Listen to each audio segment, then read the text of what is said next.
Hi, this is Carl, also known as Zarepath in the custom magic community. I'm back to do another custom standard set review.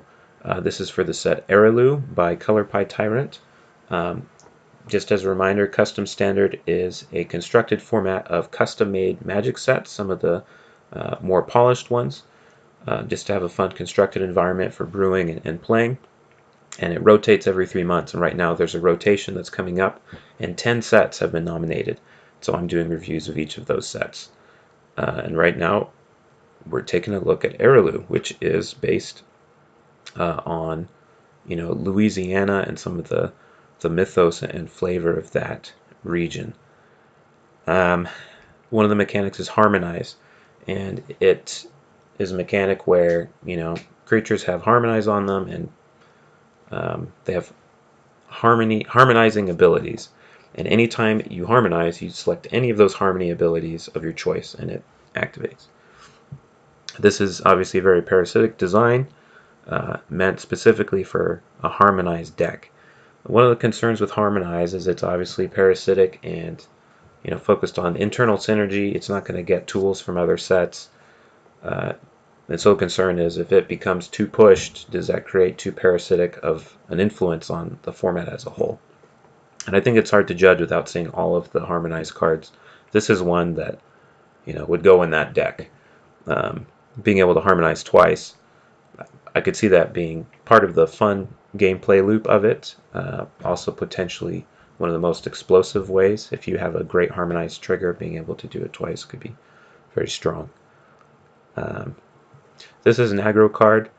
I don't necessarily think it would have much of an effect on the format because it's only good if you're an aggro deck against other creature-based decks, or if they have petals, which is another mechanic in Eralou. It's just treasure, but it's called petals for flavor reasons. I could see this in sideboards, though, of a white weenie deck. Faradia is very exciting. Unfortunately, I think she's a little too win more, a little too build around to be good in Custard, in my opinion. Just having to have 3 other things that you can tap is hard, and then also the cost of having to tap them anytime you want this creature to do something is probably just too much, but it's an exciting legend. Ferradia's Collector I do think would see play in Custard. It's a 2/1 for 2 first strike, which is playable-ish, but with this extra bonus ability of if they have more lands than you, you get a gold is very strong, I think. It helps. It makes a lot more opening hands for aggro very keepable. If you only have 2 lands and a bunch of aggressive creatures, you can feel confident that you'll get enough mana to do what you need to do. So this is pretty strong in my opinion. One thing about petals is Wizards of the Coast have been very careful with treasure. You noticed that they had the Wily Goblin. It was red and a red for a 1/1 that gives you treasure when it enters play. This is 1 and a white for a 2/1 with first strike that will often get you a petal, but not always, only in certain strategies, right? I think that Eralou is a lot more loose about its petal use. There's obviously... The thing is, I don't think petals... You should be able to make petals at 2 mana. I think at that point, it's a color break for you to be able to ramp outside of green in that way. Particularly if there's also other synergies and bonuses for having petals. It can just be kind of explosive and probably a negative influence on a format. But something that Color Pie Tyrant has done is it seems like all of the 2 mana cards that make petals are very situational, which then makes it still exciting, but not as unfair, because it will generally only happen in certain decks in certain circumstances. So Ferradia's Collector is an example of that. I think generally the gameplay of the decks that want Ferradia's Collector mean that this petal will very usually be created, which makes it an appealing card.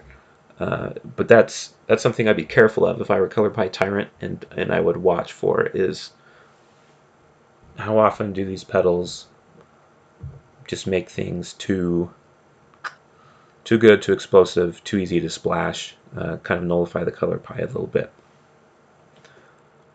but I think he's taken good steps to be careful by making the petal creation at 2 mana very situational.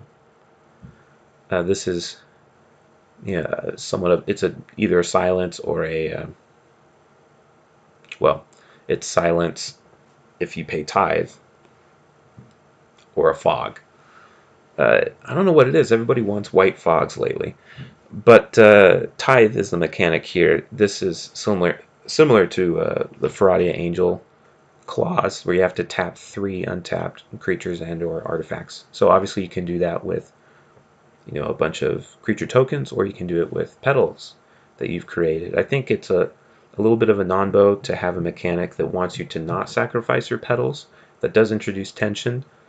Tension isn't always bad, and it's nice that it has synergy, but it also kind of changes petals from what they are into being something else. The thing about Tithe as a mechanic is it's hard to push for constructed because it's kind of necessarily win more. And like I said before, not just having the 3 other creatures, but choosing to tap them instead of using them for their normal intended purpose is quite an ask. And I think, I haven't played Limited of Eralou, but reports from people who have are that the mechanics all work really well together. And I suspect this works really well with Petals as well as Germinate, which we'll look at as we go along. So this, I think, would be a tool for a slower, more dirtly deck, like if there is a Turbo Fog. I think traditionally silences are used more often in like combo abusable things where you can recast the silence over and over again.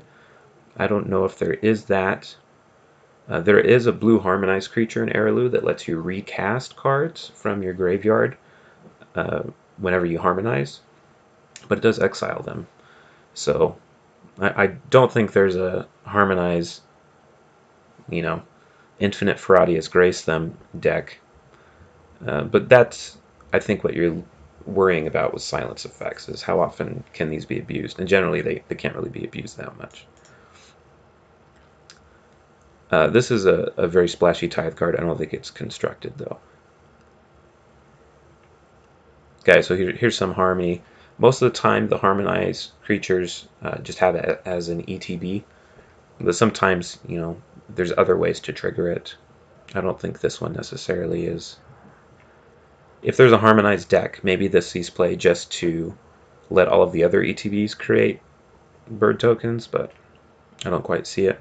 There's a rare cycle where when you play the card and at the beginning of each upkeep, you can choose to do a thing, and when you do that, your opponent gets to do a weaker version of that thing, which is probably not. I mean, I could see this maybe in the sideboard of an aggro deck against control, but I think aggro decks want to be doing something more immediate impact and less grindy. Because this is grindy, but only if you have creatures, and only if they don't. It's just a little bit too situational for that. I really love the design of Helena the Awakener. It's like a great storytelling Planeswalker design, where the +1 and the -2 change depending on how often you've done it before. So the -2, she can protect herself against something for a turn, but if you have an angel, you just exile it completely. Well, how are you going to get an angel? Well, the +1 makes an angel, but only if you've created clerics first. But the +1 creates clerics until it makes an angel. And I love the way the numbers work out, where it starts with 4. If you +1 3 times, you create 3 red clerics. Then you're at 7. You can ultimate. Or you can +1 to go up to 8, which gives you the angel, and the following turn -7. It's just a very natural, the way the numbers eclipse and just add up and build up, I think is just really excellent Planeswalker design. It's kind of a build around also, in that you can decide to run some clerics in your deck that has this, or some angels, to help her out so that she doesn't have to help herself out. You get a little more freedom in your sequencing of the abilities and the impact of those abilities. Regardless, I think this is a bit too slow and grindy, particularly for the 5 mana spot, to see much play in Custard right now. But I do really appreciate the design and wanted to point that out. Helena's Rebuff, I believe, would see play out of sideboards, perhaps. Being able to give all your creatures indestructible instant speed is always something I look for when making aggro decks, because the best way to answer an aggro deck is with a board wipe. The problem is that right now that space is occupied by a card in Hollows, which is also a creature that you can sacrifice to do that, so it furthers aggro's game plan while also protecting aggro's game plan, and it has an ability that lets you replay it when you want after it's died. So that spot's already occupied. However, that set's not always going to be encustard. It'll rotate out a few sets before Eralou does, if Eralou is the one voted in right now. At which point, maybe then this card becomes a player. A lot of the Harmony designs are more limited focused, which makes sense. I think Harmony is best as a limited mechanic because there's a lot of things to worry about if it's pushed as a constructed mechanic. Like if there's one best Harmony trigger, then the whole deck just does one thing the whole game. Or, well, and then also, if there's a really good Harmony deck, it's going to only have cards from Eralou, generally, because, you know, they're all Harmony cards, which isn't great for a format that's meant to highlight, support, and test lots of sets. This art has been used in like 7 different custom Magic sets.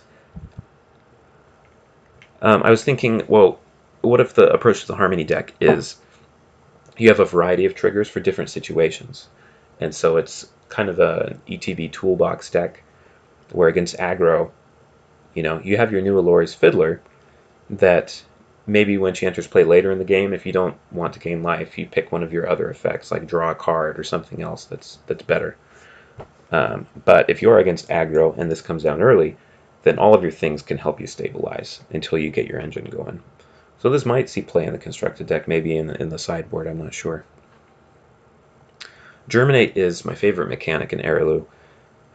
It's like Fabricate, except instead of putting a +1/+1 counter on this creature or making a token, it is on any creature. And so that makes the +1/+1 counter more attractive. It means that the designs that have Germinate don't have to be of themselves pushed enough that they demand the +1/+1 counter and therefore make you feel sad when you make the creature token instead. This is kind of a Germinate Lord, like it makes you germinate even more. It's a parasitic design. You know, you want to do lots of other Germinate effects along with it. I don't think this sees play just by the fact that it doesn't do much by itself, even though you can grind out, you know, on the following turns you can make bears or buff this up after that. I think in Custard right now you need more immediate impact on your 3 mana slots. I don't think this quite gets there. The 1-drops are generally more high impact right now. This is a splashy Tithe card, but again, Tithe itself demands so much for the trigger. I think the decks that can naturally get wide enough to be able to Tithe would rather be attacking than activating Tithe on other cards. If they're getting wide enough with Petals, I think those decks, maybe there's something there. Maybe Tithe is more likely to see play when you're accruing incidental Petals that sometimes you use to ramp up to a big bomb, but other times you're just using them to tap to give your spells more utility and strength. But again, I don't know, that puts a lot of demand on the Petals in the set. This probably costs too much to get there.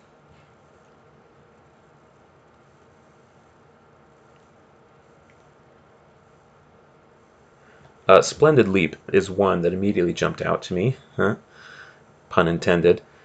It's an enormous, I mean, that's a huge jump on any creature. And I could see some prowess or combo deck based on getting Splendid Leaps on things, you know, boosting their power toughness, giving them a hop. This is an interesting build around. that is something that I'd love to see decks built around. Because, I mean, even if you don't win on the spot, you gain a lot of life.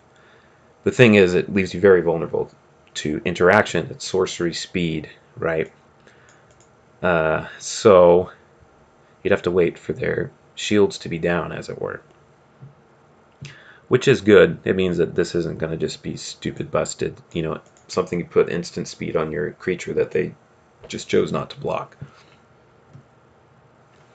Germinating 3 times is interesting. I don't think it's quite good enough for constructed. If there were a custard popper format, I would find a deck that uses this.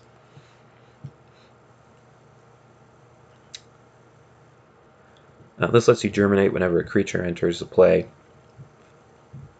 but again, a little slow at 4 mana.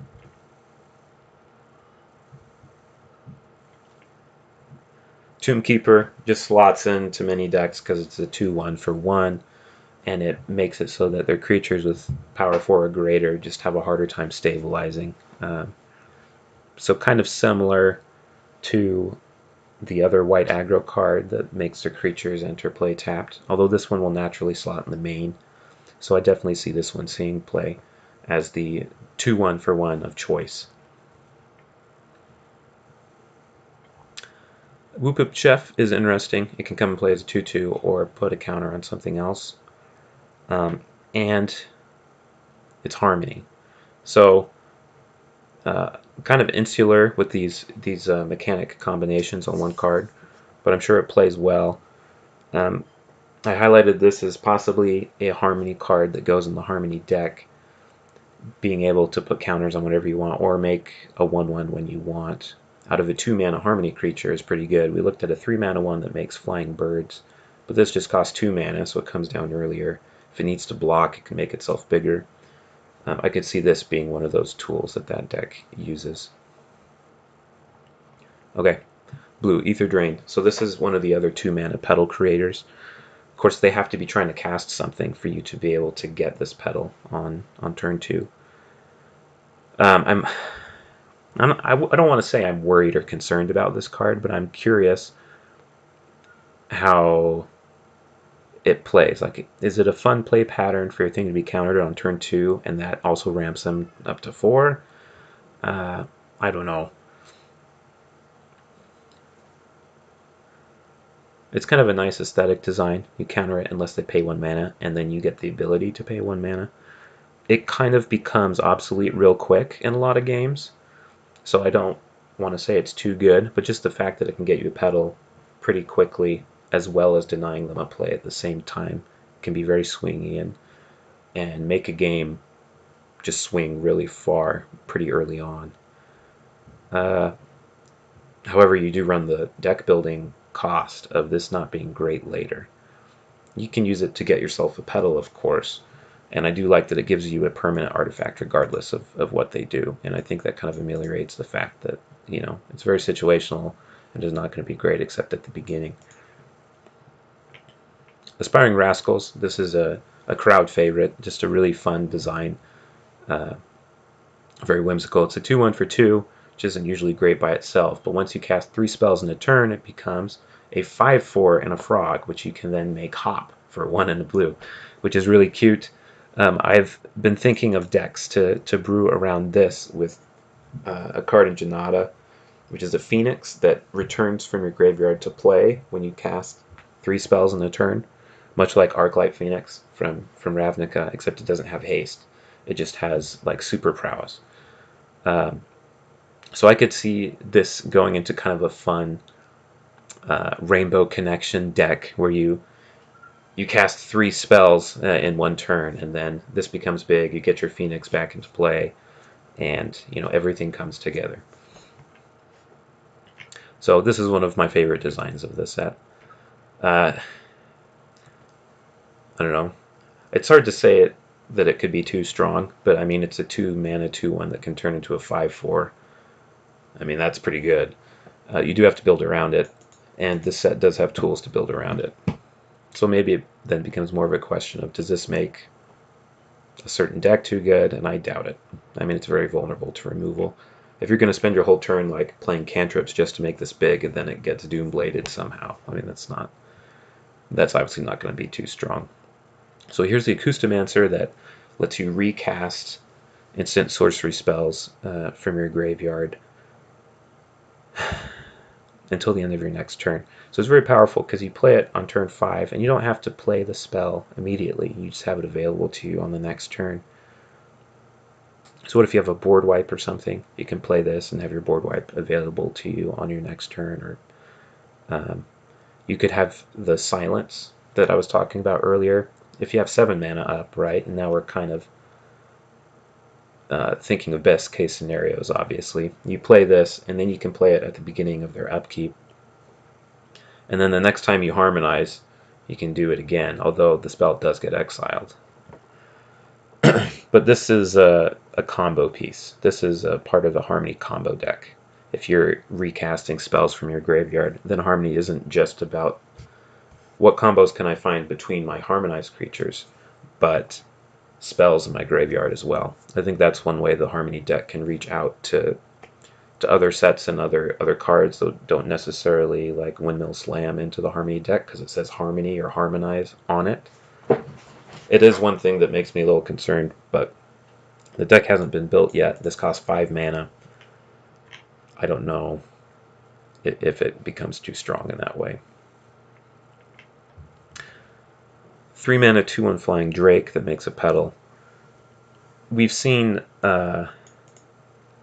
Sailor of Memes or Sailor of Memes from Ixalan that costs 3 mana and makes a petal. We've seen that in constructed decks, partly because of its ability to stop aggressive decks, as well as further a game plan of ramping up to higher, stronger threats or stabilizing cards. This is more aggressive and more tempo-based, because it's a 2/1 flyer, it's not a 1/4 blocker. So it's a different development question. How okay is it for petals to incidentally be created the same time that you're trying to be aggressive? Is it okay for a more aggressive or tempo-bent deck to have access to more mana, when normally the deck building restriction is they have to be more consistent with their mana, they don't want as many lands, they want more plays than they do building up to bigger cards. This and the Mana Tithe, the 4-spike Ether Drain, those could go together. Like, it's kind of a similar idea of an early game tempo hit and getting a petal. These don't look obviously pushed. Like, I'm only looking at these carefully because of, concern for petals and what that could do to a format. I think it's very testable. Because like I said, the place I'm really concerned is 2 mana, making them without specific situations, or if the situation is too easy. At 3 mana, it's probably okay. It's probably the fact that the decks that tend to want petals and or treasures would rather have a Sailor of Means than a 2/1 flyer, which means it's probably okay, but it's something to think about, consider, and I think it's a card that people might look at as far as making a multicolored aggro deck more possible.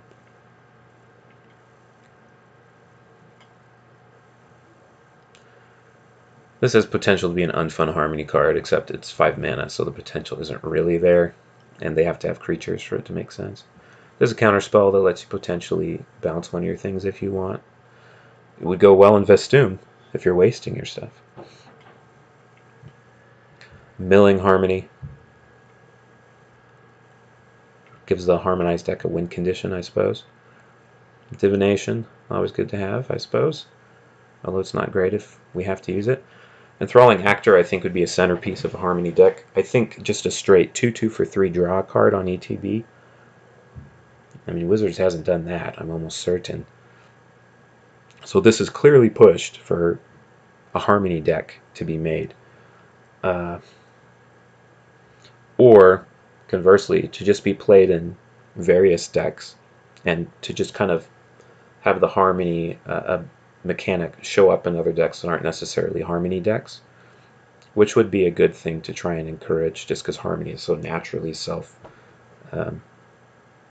it's parasitic.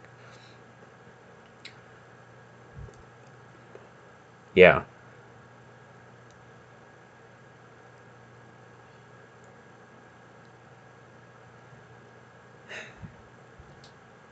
Yeah, I'm a little concerned about this card, but like I've been saying about Harmony, you have to build the deck to see if it then becomes too good or not, because there's definitely a ceiling to Harmony decks. There's only so many Harmony cards. The pool is not going to get any bigger than that for the Harmony deck. But remember the one in a white instant where you harmonize twice? Like imagine playing this turn 3 and then turn 4. It's like, I will draw 2 cards, instant speed for 2 mana. And that's supposed to be the bonus of the Harmony deck, is all the pieces work together to create more explosive plays. And this is obviously the engine for that. I think it's the right design choice to have it be draw a card on the splashiest, strongest Harmony, because that will help you find your other Harmony pieces if there's a specific engine you're trying to create. But this is also the engine. Drawing a card is never bad in Magic. So this is definitely a card to watch, for sure. Alright, so we're starting to get into some curses. Some of them might have constructed viability, others may not. This makes it so it's cheaper to cast spells targeting that player. So is there an expensive burn deck that wants this? It's kind of a ritual in those kinds of things. But I don't know, to get the most out of it, you want to be costing things that cost at least 3. And what are you doing with those cards when you don't have a Hunter's Mark? And Hunter's Mark doesn't stack very well, if that's your strategy, to be casting these 3 mana things. Maybe there's one big spell that's really worth casting against an opponent that costs like 8 generic and a bunch of other colors. And so it's worth stacking Hunter's Mark so that you can play it reasonably. It's an interesting build around, but probably ultimately not good. Okay, in Spirit, this is a kind of an overcomplicated mechanic. It makes sense when you think about it. I mean, it's a lot like Emerge. You're just exiling a creature under itself to make it cost less. It becomes very mathy when you're trying to play it, and I was a little surprised at the high amount of Inspirit cards in the set. I figured as probably the most complicated mechanic that Color Pie would want to lower the numbers at least to the splashiest or best playing Inspirit cards, because as is, there's just quite a few of them. And maybe they all kind of take each other's space. Also, they are anti-parasitic. Like you can't inspirit a creature that's already an enchantment creature, so you can't put a Cantrip on a Cantrip. So the fact that there's so many of them in the set was a little confusing to me. But I don't know what the Asfan needs to be for limited purposes, and I haven't played the limited. Anyway, this, you can look at the top card of your library at any time. You can play it at any time. It's hard to evaluate the cantrips because you see the high mana cost, and I immediately think, oh, well, too expensive, it's not going to see play. But realistically, if you have other creatures, then it becomes much cheaper. But then you have to ask yourself a few questions. How much do you want your constructed deck to rely on you definitely having a creature? A creature worth inspiriting, so like something with a high enough cost that the cost reduction of your cantrip is made worth it. B, and then C, something you're okay not using anymore, that it's already given you the advantage you want. You would rather cast this creature than attack, or use the activated ability of the creature you're inspiriting. So that makes ETB's creatures much better, or creatures that have leave the battlefield triggers as well. But then it becomes, I don't know, like basically that's just a series of hoops. And if you have a deck with cantrips in them, having multiples of them isn't that great. So I think these are probably best splashed in creature-heavy decks, probably mid-rangey things. But you want your mid-range decks to also be threats on the creatures in mid-range decks to generally be threats as well. I think 2 or 3 mana value creatures would be good combinations with cantrips, so like Elvish Visionary and things like that, where you get your card from casting it and then you can contra it. Like this would just cost 5 off your 2 mana creature. I think really you probably want to be doing them on 3 mana creatures a lot of the time. And that's again where it becomes a bit of an ask. So it'd be hard to tell how good these Cantras are, because again, I think they'd only go in certain kinds of decks that are built specifically for the Cantra, the Inspirit mechanic to not be an issue.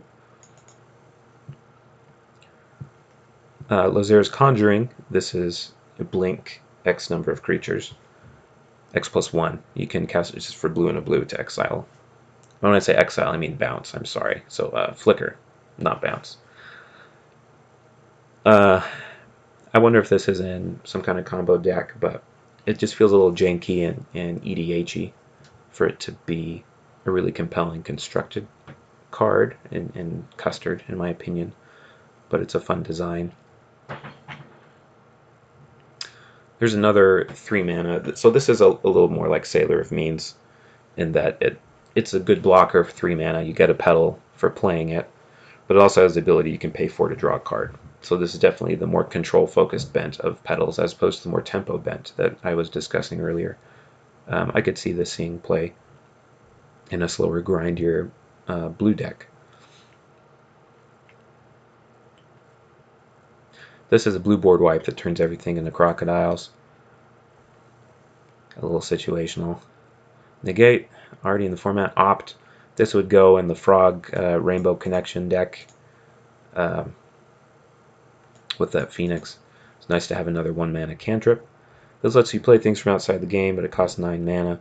If there's a way to cheat enchantments into play, then maybe this becomes a thing. But I don't think there are currently. Right? Hold on. Let's see if return enchantment. This is Hollow's card. No, it just bounces it. I don't know. I'm sure there's a better way to search for that, but yeah, unless there's a way to cheat this out, it's not seeing play. I don't think there is. If there is a way, then this, that makes a deck. But this is a 1/1 unblockable creature. It's a lot like the Merfolk that's in Standard right now. And, if you have other frogs, then that helps. Maybe this goes along with the Aspiring Rascals, but that has to become a frog, but then it becomes unblockable if you're already doing this. And this is a cheap spell you can cast, so I don't know. This can ramp you in the Harmony deck. Well, not really. It costs 4 mana. It's not ramping you very profitably. But I'm thinking what you do with the untap target permanent. So every Harmony card, you have to look at it 2 ways. 1, what is the trigger? Is that going to be useful in the deck? And 2, how does it harmonize? Is it on ETB, or is it like an engine where other effects you're doing make it harmonize? So casting an instant or sorcery spell, that is definitely an engine ability. So if you cast the white spell that lets you harmonize twice, this gives you another trigger. You can harmonize 3 times, which can let you, you can use 2 of that to untap 2 permanents. You can use the 3rd one to return a spell from your graveyard to your hand, or to be able to cast another spell again, and keep repeating that way. But that costs 4 mana. The blue one that lets you cast cards from the graveyard costs 5. So again, if the engine exists, it's an expensive and very interactable creature set. Sensational Festivities. Oh, that's part of that rare cycle, which I don't think is good. Giving your opponent options is generally not something I want to do. Yeah, I just kind of go past a lot of the Cantras just because, like I said, all those hoops makes it hard to see them having a lot of immediate constructed impact outside of specific situations. This is another control bent petal card, and this would definitely see play in blue-based control. 5 mana, reveal top 5, make a couple piles. Your opponent makes the piles, and you get to put some into your hand, and then the other ones give you petals, which can help give you the ability to cast the cards that you've received, right? So, very interesting, powerful, swingy card. Yeah, I definitely see this seeing play. Those who love making piles and or receiving them will love this card. I know Simon, Color Pie Tyrant's name is Simon, loves these kinds of effects. I think it's good to have an instant speed card advantage spell, which we don't really have right now in the format. I mean, we have some, but they're just not good enough generally to see play, especially in contrast to Soul Confluence, which is a huge card advantage, swingy card, but it's sorcery speed, so it's more for tap out control. Having an instant speed control option, I think it will be good for the format. There's a clone within Spirit. Witch's Invocation is interesting, being able to cast spells as though they had flash. I don't know if this has enough constructed ramifications, but it's a card that I'm glad exists. We have a lot of sorcery speed removal. Being able to have flash is nice. Draw 3 cards for 3 mana is good, but you have to sacrifice an artifact. So I don't know if that gets there.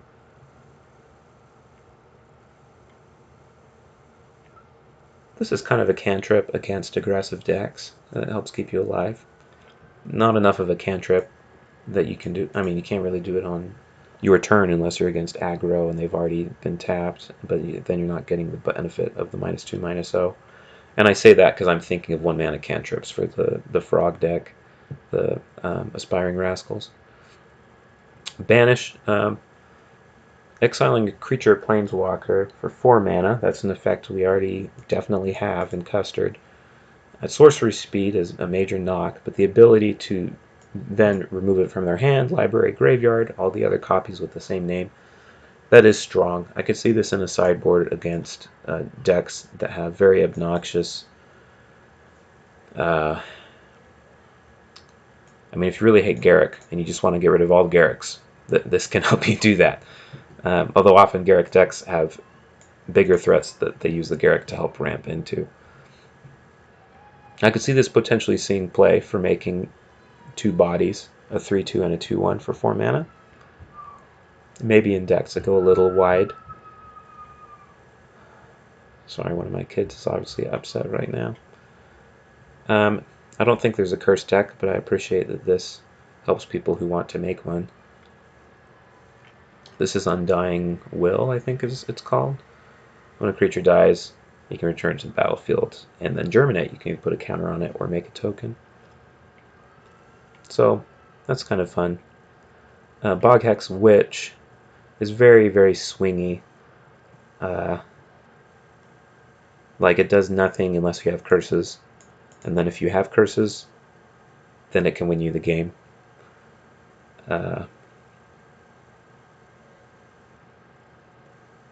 It's an appealing payoff for you to make a curse deck or to have enough curses in a deck that this card can be a card advantage engine as well as a win condition. But again, it's, there's a lot of ways to kill something like this, so I'm not worried about it. This is a good removal spell, except it costs you 3 life. So if I'm looking at ways to deal 3 damage to creatures at sorcery speed for 1 mana in this format, I'm just going to do Flame Blast, which doesn't cost me any life. And it also puts me in red, which I think is a better color to be in than black right now in Custard, because red has so many tools for ending the game, for having good threats, and also for having good answers. This is an interesting burn curse, where you can prevent them from gaining life. And it doesn't keep dealing damage, but it does 2 damage once, so it's like a permanent skull crack. And then you can couple that with a curse that deals damage to them over time. But I don't think these other curses are very constructed playable. And this is constructed playable in a specific kind of deck, and often just out of the sideboard against players who are trying to gain life. This is a fun card, but it's slow for constructed. Another Festivity. Oh, this is another fun one that unfortunately costs 7 mana. Changes their life total to 10. and then they have to sacrifice their creatures, and it hurts them when they do. This is a counter that lets you play your opponent's creatures from their graveyard, which is very splashy, but again, it's an additional hoop. There's the hoops of the Inspirit card being good, but then there's also the hoop of their triggers only good if they have creature cards that are also in their graveyard. So, not likely seeing play. This one makes people slowly sacrifice things, but again, it's similar to this where they need to be having creatures. This is interesting. You can draw a card and lose a life each turn, but when you do, they get a petal. This I could see as having, I could see this seeing play somewhere, but the advantage you give your opponent isn't nothing. But it's interesting that you can make them draw a card and lose a life to help you get a petal if you're having mana problems. Problem is, both sides of that, you're giving your opponent something definitely worthwhile no matter their strategy. Either a card or mana. Like, those are the bread and butter of what Magic decks want to have. This is an interesting Tithe card, being able to find whatever you want. The only thing holding it back really is the Tithe mechanic, which, as I said before, has quite a hoop. This is an interesting expensive Duress that also deals damage to them.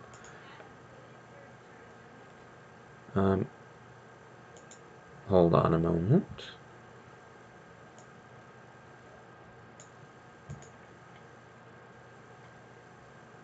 Okay. I might have to cut this short and do a part 2. This is a swinging build-around card. Turning a creature from your graveyard turn to instant speed. That's generally only done at sorcery speed. This becomes swingier if you can return to the battlefield with Tithe. So this is one of the few cards where I think the Tithe hoop, where the effect is worth the hoop, where it's worth building a deck that wants to Tithe for the effect of cards like this, and maybe the white one that can exile a creature. So if you can exile their creatures and return things from your yard to the battlefield. The problem is the decks that want to return things from your yard to the battlefield also want self-milling effects. They need ways to get their targets in the yard, and they need to also have those targets in their deck. And decks that have targets generally, you also have to have ways to activate Tithe. You have to have cheap creatures. You have to have those petals. Maybe it goes with the altar? I don't know. There is the card in Rakoa that gives you a token every turn, and it costs you 1 life. Maybe that helps you with Tithe, but it still has to build up to 3 of them. And if you're building up to 3 of those, you're not using them to block or do other things. So I don't know. It's hard to know if this could see play, because it would have to be in a very specific kind of deck. This is a recursive Inspirit card. This is a card that I could definitely see playing just a general aggro deck, black-based aggro, or black supporting red or something like that, because you get more creatures when you attack unless you gain some amount of card advantage, them sacrificing a blocker or discarding a card. So I think that's a great card. Yeah, just a lot of Inspirit creatures. Okay. I don't think this quite gets there. It's a little too clunky. This is a black board wipe that also gets you petals. I could see this seeing play. Black wants a board wipe right now, so I put self-destruct sequence. Well, that's why I'm glad I have self-destruct sequence in Metropolis. This is a bit slower. Being able to immediately remove things is a definite advantage, but it's more expensive. Wrath of... This runs into the problem of Wrath of Kalanua already has the same rate, and you can also use it to make a creature to help you win the game. This doesn't have the awakened potential of Wrath of Kalanua, but it does give you petals, and being able to ramp up and have more options the turn after you kill things is useful. especially if you're a um, tap go, or not tap go, pass go control deck, where you generally don't want to tap out on your turn. If you have to tap out for board wipe, you're at least getting some petals that you can cast something on your opponent's turn to hold up a counter spell or a removal spell. So I think that this could have good play patterns. But again, red already has some ways of wiping at this rate. But I could see this helping black or mono black control or blue black control deck have the tools it needs to do well in the format. Being able to make them discard 2 when you cast a 2-drop could be quite good, but you already have to have the things for the Tithe Hoop, so this again probably doesn't get there. Germinating 3 times at instant speed might be good. Having to pay 3 life is not great. Is this an aristocrat's thing to give itself 3 things you can sacrifice? I don't know. I would flag this as something that could see play. I don't think this quite gets there. Alright, red. Band of Regulars. This reminds me a lot of my own weird type-related red aggro enchantment Motley Crew, although it's kind of the converse. In red, in Motley Crew, it checks that you have 3 creatures that share no creature types, which has a lot of deck building ramifications and makes you search wider when you're looking at your aggro tools, so that they're not colliding with types, and maybe leads you to doing more of a singleton aggro, which just sounds really, really fun and amusing to me. This checks that you have a total number of creature types among creatures you control. So this, instead of making you look at different types of creatures, it makes you look specifically at creatures that have a bunch of different types. Now, Eralou has a bunch of weird types like frog and, alligator and things like that, bat, all the funguses. It's kind of a Simic-y card where you want like your frog, lizard, mutant, hybrid creature type to activate this. So this is a fun build around also in a way that's similar to Motley Crew, but you're searching for different kinds of creatures. I could see this in an aggro deck that goes wide, which makes sense.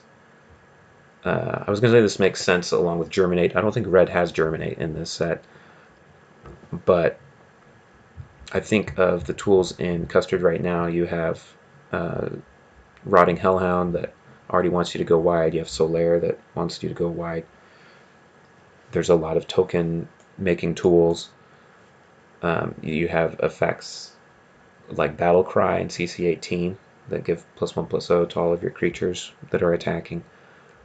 So I could totally see this going in there.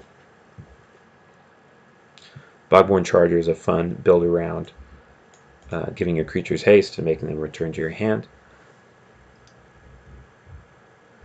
And it's an option, like you can have it gain haste. I think I might like the design more if it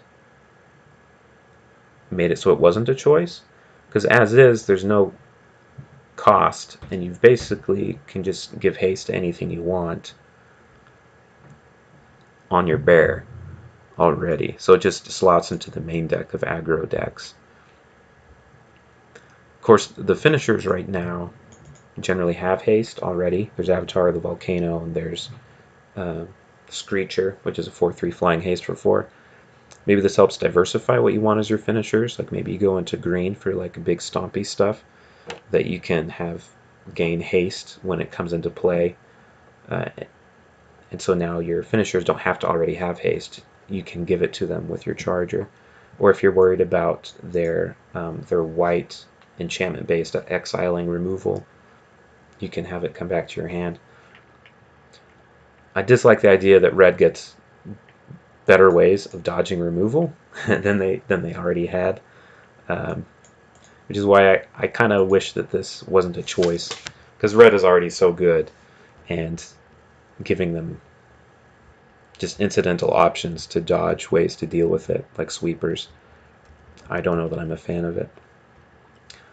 There's the argument it might not be good enough if it's not a choice, but then it becomes more of an interesting build around card as opposed to something that just incidentally makes red even better.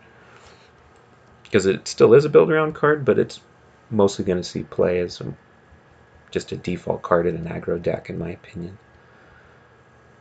Because the drawback is not that great in aggro. Like, it's often an advantage to be able to dodge their wraths and their removal, and often you're just trying to finish them in one turn anyway.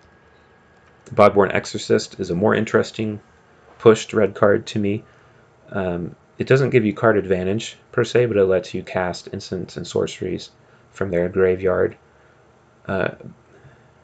This can be in, I guess it comes out of sideboard because they have to have the instant or sorcery card in their graveyard for this to be worth casting, although not necessarily. A 3/2 menace for 3 is fine. It's a fine base rate, and oftentimes it gives you tools that you want. Imagine casting somebody else's reemergence with this, although what you're reemerging, I don't know. So I like this design. I like that you have to discard a card for it to work out. Wait a minute. Does this go into the Isemerge mirror? Because you discard when you discard a card when you play it. So you play it, you can discard your target and then cast their re-emergence to get your target into play. I mean, that's so situational, though. It probably doesn't quite make it, but it's kind of interesting to think about.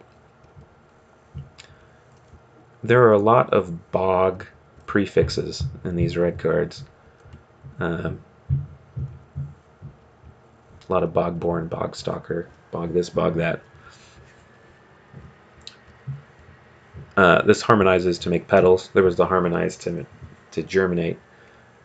Makes the Harmony deck feel even more insular if these cards become part of it. This is a 3/1 for 3 outside of Harmony that can just make you a petal when it enters play, which is I don't think that sees play in Custard. I think either the 2/1 Drake or the 1/3 that can let you draw cards later is more likely to see the play. Burning Revelations is another fun Tithe card where the bonus effect is good enough it makes you wonder if it's worth assembling and going through the hoop. It's what's that called? Anyway, where the Punisher effect, where they have to choose, you either deal 5 damage to them or you draw 3 cards, but it costs 4 mana. But it is instant speed. Oh, I think that was an instant speed, wasn't it? No, maybe not. But you get to copy it twice if you paid the tithe. So if your aggro deck has kind of petered out, they have blockers now, that's a perfect situation for this.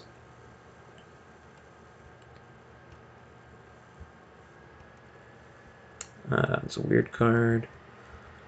I don't think that quite gets there. Festivities. I don't know if there's a land destruction. Something I'm always looking at. See if anybody gets too greedy with their land destruction cards that we can make a Ponzi deck. Ponza, whatever it's called. Okay, so this is Red's situational 2 mana Petal Creator. You have to destroy a tapped creature, which seems more than situational enough. So this probably goes in aggro mirrors in the sideboard, and maybe if the petals are important enough to you. Encore the Phoenix, it's just, you get the extra combat, but then you have to sacrifice everything at the end of your turn. Maybe that sees play in red, but I think there's other better finishers. I don't think Outrage quite gets there.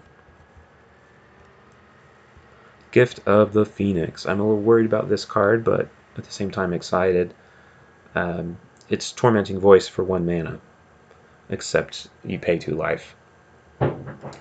That's probably not enough to justify it, but it does help the Aspiring Rascals deck a lot if it lets you bin your Phoenix into the graveyard.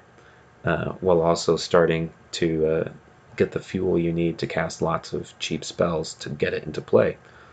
It also is a strict upgrade in um, Isemerge to Tormenting Voice, who doesn't care so much about its life total when it can combo off on turn 3 or 4, giving it the consistency to be able to combo off um, at even cheaper rates, allows it to also cast Duress on the same turn that it's binning its creature and digging for re-emerge. It lets them get rid of their instant speed removal or their ability to deal with the combo to disrupt it, or counter spells. So I think this lets you mainboard Duress more in the Isemerge deck to protect the combo while also be more aggressive in looking for it. Herald of Festivities is a weird card. It's 5 mana, flying haste, 4/3. So that alone means it might see play, right? Maybe when Screecher rotates out, which is a 4 mana, 4/3 flying haste, which is used mainly for just that body and those stats. 5 mana is a lot more than 4 mana in aggro decks, but this wants to also be in the Harmonize deck. Well, what Harmonize ability does it have? It doesn't have one. It just does more harmonizing, which just feels... I would prefer if this were an ETB so that it would feel like a card outside of just the Harmony deck, other than just having its pushed body.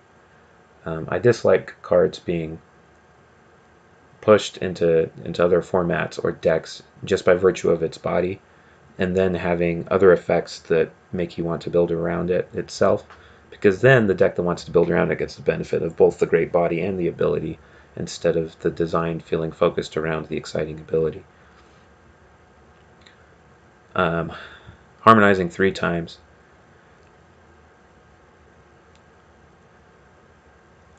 I don't know how it plays, but it seems like a lot of the harmonized designs that are pushed for constructed seem focused on harmonizing multiple times, just getting lots of harmony triggers, as opposed to presenting different or more situational harmonized triggers.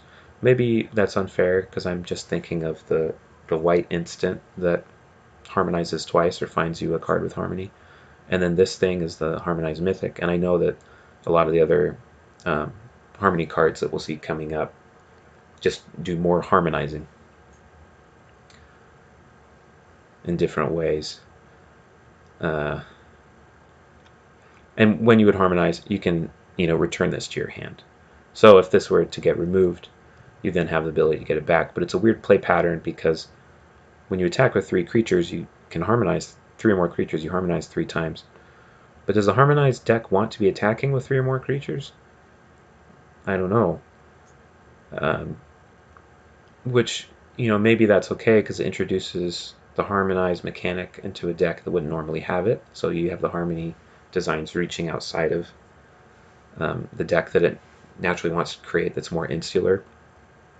But it doesn't synergize with itself at all because you only want to harmonize when it's already dead. And this ability of whenever you attack with 3 more creatures, harmonize 3 times, only works if it's already in play. So I kind of dislike the play pattern here and just the implications of the card itself. I think it could use a redesign. My mouse scroll isn't working for some reason. 3/2 menace for 2. I can't attack or block alone. I don't know if that gets there. Maybe it does if you have a lot of 1-drops in your deck or a lot of haste creatures. I don't think that card gets there, but it's a fun design. Oh yeah, Lotus Studies. That kind of ritual creates... I think you have to be careful with rituals and standard, especially if you're also introducing petals. Like, there's just all kinds of fast mana and mana ramping going on outside of green. If this set were to rotate in, that would have me a little bit worried. This would be a little redundant with the Hollows ritual. That's the same thing, except you also journey, and it's an instant speed. And having multiple rituals in the same format opens up potential for some stormy and combo-y decks that might be unhealthy. This is all hypothetical, right? I'm saying might and could and things like that, because we haven't seen rituals used to much abusive effect yet in Custard. There was a time, though, early on in Custard, where rituals made for really stupid broken decks, especially with Thoughtstorm. We don't have a Thoughtstorm right now, but we have more expensive creatures like Hupiri and from Rakoa, and other creatures that want you to be casting lots of spells and give you big value for doing so, but they're so expensive that they're not going to hit Custard play, and I think that's healthy. The more rituals we have, the more likely it is that becomes possible. I do know that the ritual that does see play right now sees play in kind of a mid-range aggro, not mid-range, but it's not big aggro, it's more close to the ground, but it uses some rituals to cast its 4 and 5 mana threats on turns 3 and 4, which can be very backbreaking for decks that can't sweep until turn 5. Giving a higher concentration of that, I don't know if that deck wants to run more than 4 rituals or the 3 or however many it's already running, but that's one potential use. I do like its 3 mana of any one color, so a lot of times in these blue-red combo decks, one problem you have is you're only making more red mana, but you need blue mana to get the more cards you need to finish off your combo or get the card selection you need to not fizzle. And so being able to sometimes give yourself 3 red or sometimes 3 blue or green, whatever color you need, is kind of a nice feature of this design. But this is a card that I would I'd see if there's something ridiculous I could do with it. And it's a development flag. This is something that would need to be talked about and tested. I think it could be tested, but it's something that is worth looking at. Entourachi Apex. This has an interesting downside in that your opponent's creatures can fight it. I don't think it's enough of a downside, though. You think about the Bogborn Devil, that Bogborn Charger can give haste to anything. Imagine giving this haste, 6 mana flying out of nowhere. Sure, their creatures can fight it, but do they have enough to deal 5 damage to it? The fact that this comes in at 4 mana and has 6 flying power is really, really strong. And if they do remove it with its downside ability, you're probably getting card advantage from it. Like, they're probably fighting it with more than one creature. I would like to see this have lower toughness, for sure. Like 4, possibly 3 toughness. Or to cost 5 mana and be like a 6/6 flying. But at the rate it is right now, I think it's a little too pushed, and then the downside doesn't feel... The downside feels like it doesn't quite exist. Because sure, you can have multiple creatures fight it, but are the creatures that are going to be fighting it by the time you cast this on turn 4 going to even add up to 5 toughness? I don't know. A lot of times it will not. And it'll just feel like you got a 6/5 flyer for 4 mana with no downside in some matchups. So I'd like to see it have 4 toughness and possibly 3. Or go up to 5 mana. This is another art that's been used in too many custom Magic sets, in my opinion. I don't think the card gets there, though. Okay, this is Lightning Strike, but it can't hit face or Planeswalkers. Or you can harmonize twice. So this is a card. It's a harmonized card that could easily see play outside of harmonized decks for decks that want to remove creatures at instant speed in Standard and would also like to be playing red. So that fills a hole that is currently in Custom Standard right now. It gives a very interesting tool in the harmonized deck. I talked about combos with the white harmonize instant, and this would just be the same thing, except it wouldn't, instead of it being a tutor on the other side, it's also removal. So it helps give you some controlling ability while you set up your machine. Yeah, so interesting card. Definite ramifications for a harmonized deck. I don't think that gets there because there's no... Usually the appeal of being able to find lots of cards of the same name is the card advantage, but this doesn't give you the card advantage. You have to discard a card to do it. This destroys an artifact or non-basic land, but it gives them a petal. I think there's better sideboard options against both artifacts and non-basic lands that don't give them advantages. You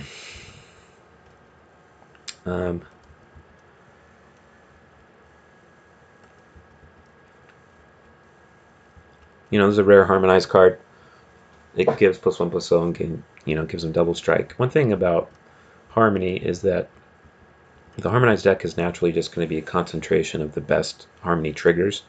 So even though there's all of these different potential Harmony triggers, they don't all go in the same strategic direction. And that's a good way to design Harmony, because you want players to have to choose according to the situation.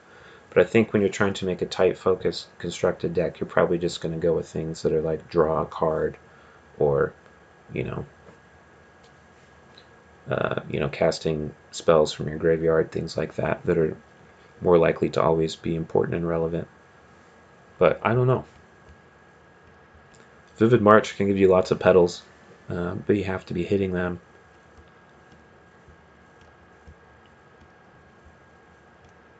I really like Ambushing Alligator as something for green Stompy deck.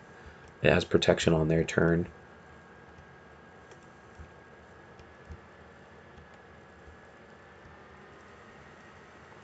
Commune with Contra could be a thing. It lets you search for an enchantment or land from the top 5.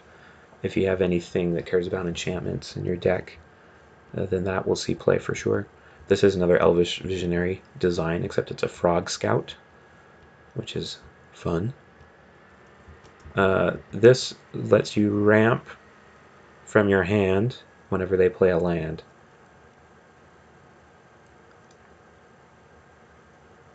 From just 1 mana. I don't like the play pattern of, will that make them feel bad for playing their lands? I don't know. Simon's, he's thought through this card a lot. He's thought through if it's too strong or not. He makes a strong point that ramp is generally only good when it's not card disadvantage, like you're getting cards from your deck, or it's a creature that also taps for mana, but could be used as a chump blocker if you need it. This, you have to pay for the card from your hand, and you have to ramp from your hand. So it's arguable that this is not going to be any kind of problem. It'd be interesting to test a bit in a deck. I'm not worried about it, but it's something I'd like to see tested. Curse of Tracking. I don't think that quite gets there. Cypress, the Wayfarer. I am not a fan of this design. It's a 2-mana walker, and I have my own 2-mana walker, so, pot calling the kettle black. But there's some important things in 2-mana walker design. Like, I don't think 2-mana walkers should be able to increase their loyalty at a rate higher than 1. Because if you go first, you play Cypress. If the +2 were completely blank, right? Let's just pretend the +2 and -2 are completely blank. It's already at 3 loyalty before they've had their second turn. They'd have to have shock to be able to deal with it before the loyalty is too big. Then they have to be an aggressive deck that can attack it to outpace the +2, or have specific removal to deal with it. And then the fact that the -7 is good, right? The ultimate is strong enough that being able to go quickly to it and it being able to come down early is really problematic.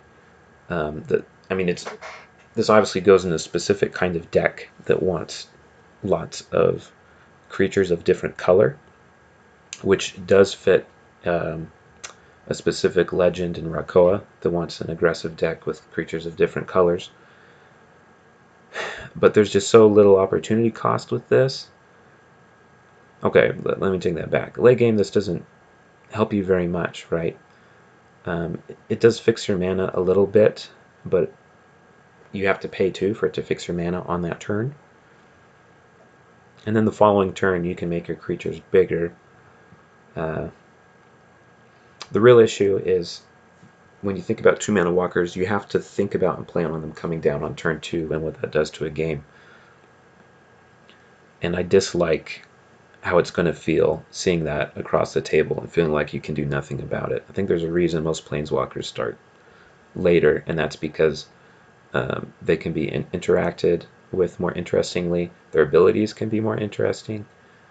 Um, if it were me, I would make the loyalty add up just at a rate of +1 instead of +2 if I really felt like I wanted this design for sure and that it had to be 2 mana, just because it doing the thing it already wants to do, outpacing any way your opponent can interact with it, is going to feel bad.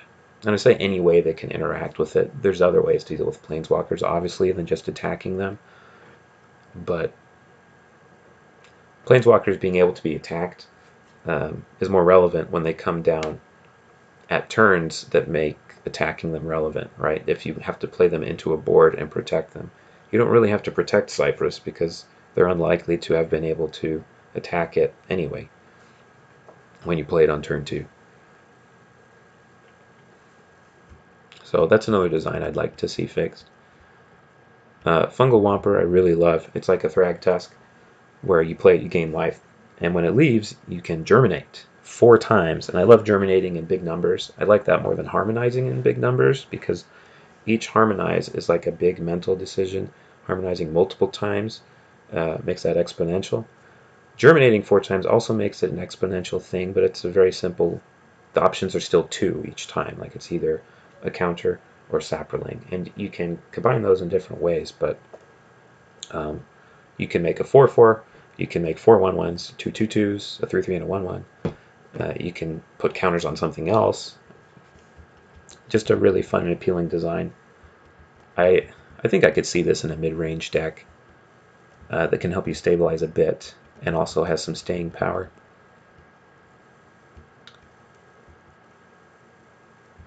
This doesn't feel like a rare design to me, but I don't know the development levels of Inspirit and what makes a powerful versus unpowerful cost or ability on those things. This obviously looks like a mythic ability, so that kind of makes sense, being able to play any number of lands on each of your turns.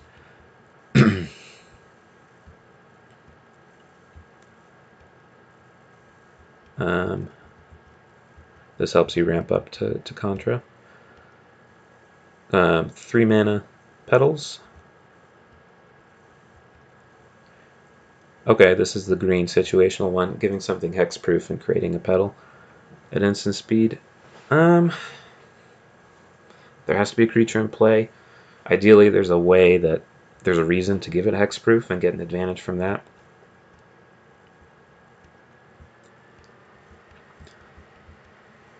This is an interesting design. Whenever you draw a card, you get a petal.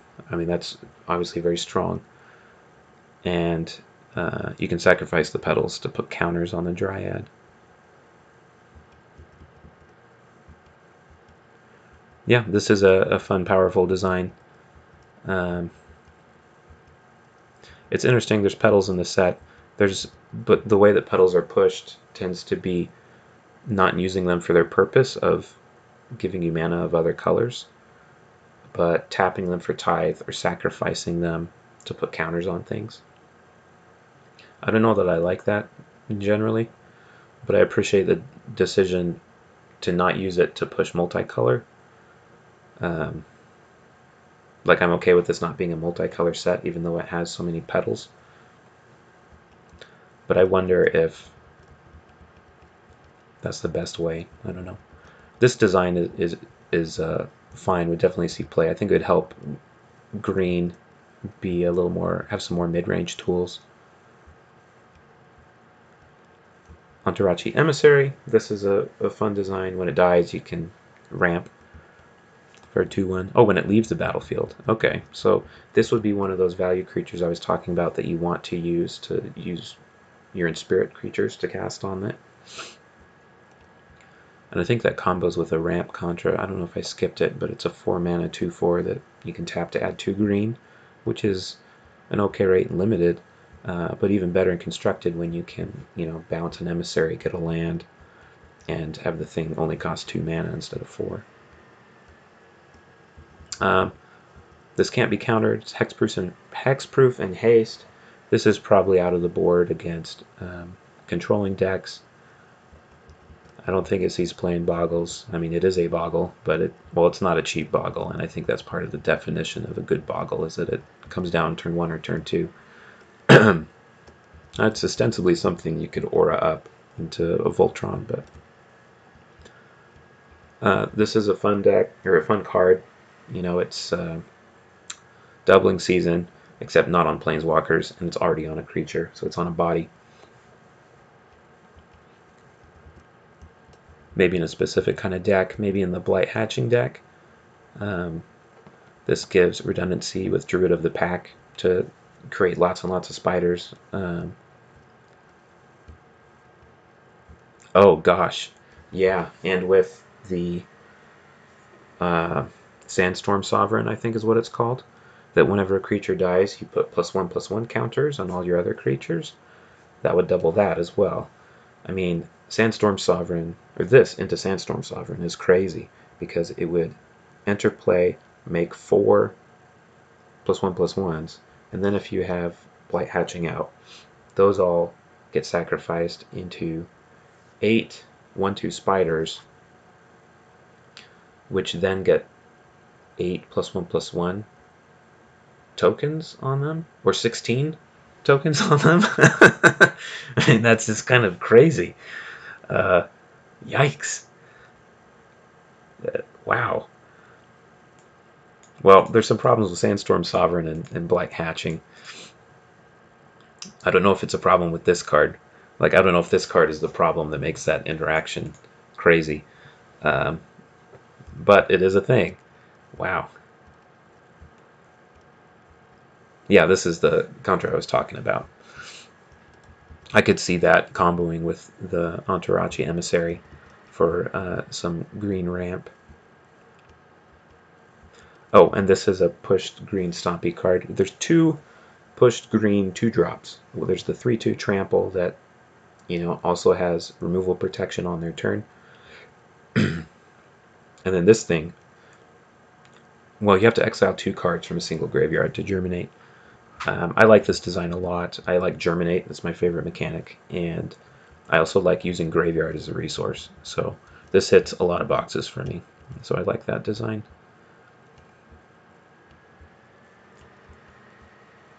Dun, dun, dun. Okay, this has probably gone on longer than I had wanted it to. Yeah, that's too expensive. Zulev writes, you can find an enchantment and cast it this turn at instant speed. I don't know if that gives it flash. If it does, it should be in reminder text. It says you may cast that this turn, but it doesn't say you may cast that card this turn as though it had flash. The fact that it's an instant makes me think that's part of the idea, because you can only cast it this turn. Why isn't this just a sorcery? Because normally enchantments you can't cast on your opponent's turn. This feels like it should be a sorcery. Also, it feels more like a white card than a green card. I don't see why it's green. I don't think green tutors for enchantments. They generally tutor for lands and creatures. So, obviously I have a bunch of issues with this card. I think it needs to be rethought a little bit. But the constructed implications are obviously interesting. Tutoring is always going to be a constructed tool when it's strong enough, which is oh, you draw 2 cards when you Inspirit that. Something I notice is there's 5 mechanics in this set, right? And they all work well together, but it does seem like a lot of the designs are fairly parasitic about encouraging specifically these mechanics working with each other, or specifically working with specific mechanics. And even though the gameplay that they create does work with Magic generally, I think a lot of the designs being pushed specific for the mechanics in Eralou, I wish it were a little less insular in that way.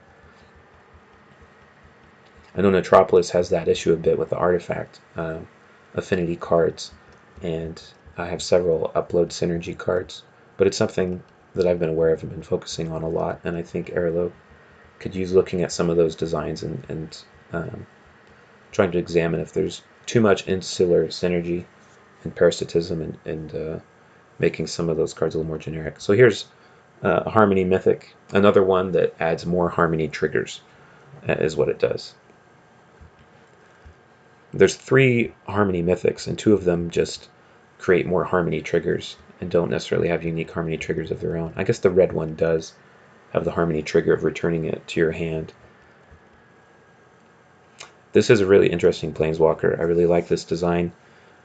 It's an Inspirit Planeswalker, so and it's very powerful. Like I was saying with the Tithe cards, some of the Tithe cards have strong enough hoops or strong enough effects it makes you wonder if the hoop is worth building around.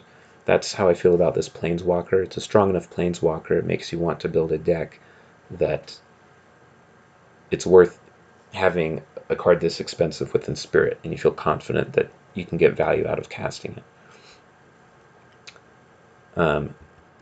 The -9 has a really interesting potential moment where you can return all the cards exiled with Lazair to the battlefield under their control, and then you can exile any number of other creatures.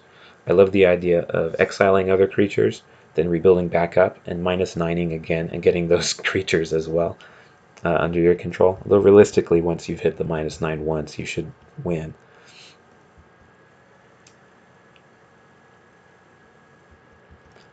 I don't think this quite gets there. It has Menace and Lifelink, which is good.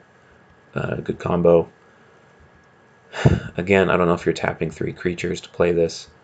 I think these things with Menace and OK Bodies want to be cast on curve generally. And if you want to cast things on curve, you don't want to be tapping your creatures to give bonuses to other things you're casting. You want to use them to attack. This lets you loot as a Harmony trigger, which is interesting, but it's probably too expensive. This turns your petals into just straight ramp. It's another design that makes petals and treasure not do what they normally do. It does let you do what they normally do, but you don't have to sacrifice them, which helps them work better with Tithe. So I appreciate how that works with the other mechanics. It lets you use them for ramp and then sacrifice them for your the green creature that can put counters on itself when you sacrifice petals. Just a fun individual design. This is another interesting Tithe card. You can return it from your graveyard to the battlefield when you pay a Tithe. Another kind of internally parasitic design, but an interesting effect.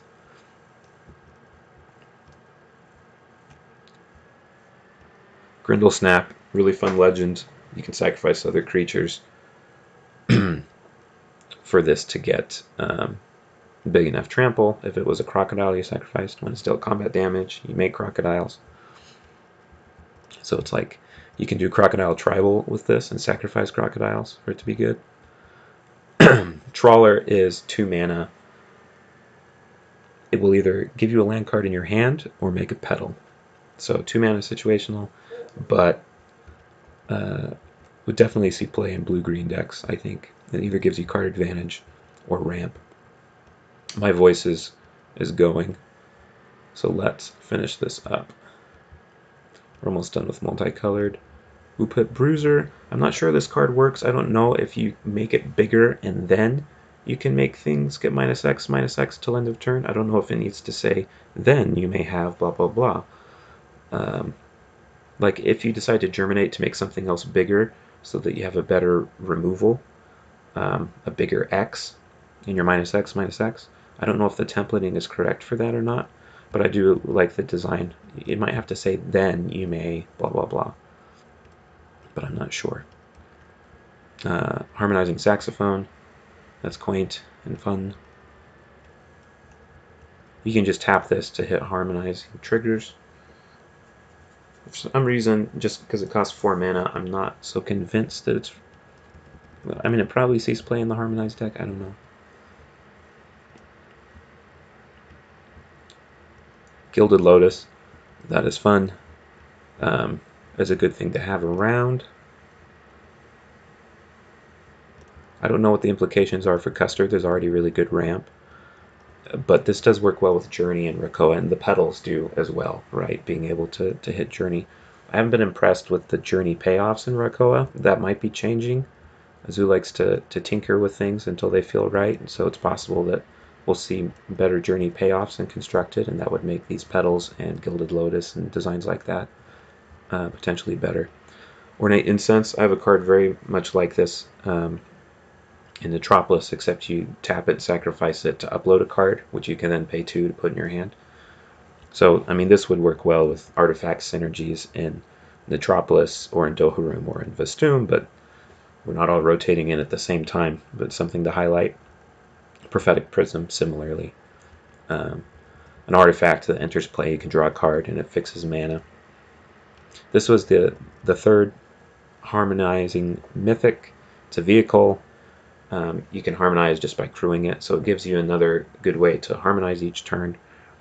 And its trigger is it gives any keyword you would like to your creatures. So for a more aggressive harmonized style, which I'm not convinced the Harmony deck wants to be. It'd be interesting if there were different types of harmonizing decks, not harmonizing with each other, but different Harmony decks where one focuses more on keyword granting your creatures and Voltroning them up a bit, using things like this vehicle, the double strike granting one, and then one that's more value based, like recasting spells that let you harmonize a lot, drawing cards, scrying, things like that. I think the Phoenix wants to be in the deck that has lots of creatures that harmonize and want to attack, so that makes sense. It's fitting more with that, but like I said, I'd prefer that to be redesigned a bit. Whoa, sacrifice it to add 3 mana of any color.